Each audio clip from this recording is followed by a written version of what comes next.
Good morning, family. This is Ricky, and welcome to Hope for Today. I have learned in my life that in moments of stagnation, in moments of frustration, in moments of, can't come up with another word that ends with Asian, but I've learned that often when I'm in a crux in my life, it is rarely that I need to hear something new from the Lord.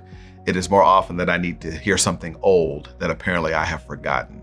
And I need to just hear that again and again and again. And today's lesson is one of those kind of days to get your morning started off with hope for today. It comes from 1 Samuel chapter 15, verse 22. Now, this is that whole situation whereby God had commanded Saul, the king of the Israelites, to go and destroy God's enemies, to completely destroy them. But the Bible teaches us that instead of destroying everything like God commanded Saul, God kept some of the spoils to himself, right? He kept some sheep to himself. He kept some riches to himself. And the prophet Samuel is sent to go and rebuke Saul. And this is kind of what goes down. Saul says in verse 20, he says to Samuel, "I've obeyed the voice of the Lord." And then verse 21, he says, "But the people took of the spoil and the sheep and the oxen, the best of the things devoted to destruction." And Samuel says, "Has the Lord," verse 22, "has the Lord as great delight in burnt offerings and sacrifices as in obeying the voice of the Lord? Behold, to obey is better than to sacrifice, and to listen than the fat of rams." Now, it's a simple principle. Saul thinks he's doing a good thing because he's decided to give what he wanted to give to the Lord. But he's failing to realize that the best gift we give to the Lord is to obey what the Lord tells us to do. You see, a lot of times, if we had to be honest, we try to manipulate God. We try to manipulate God. And what I mean by that is we still want to be in good with God, but still want to go about life our way.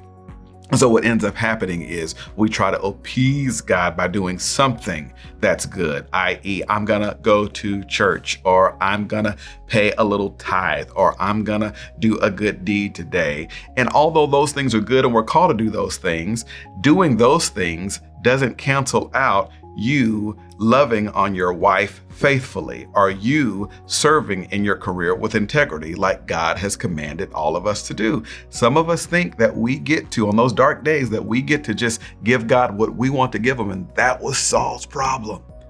He thought, as long as I can appease God, I would please God. And God told me to tell you that God is not a God to be appeased. He is a God to be pleased. And the way that he is pleased is with his children's obedience. It is better than your sacrifice.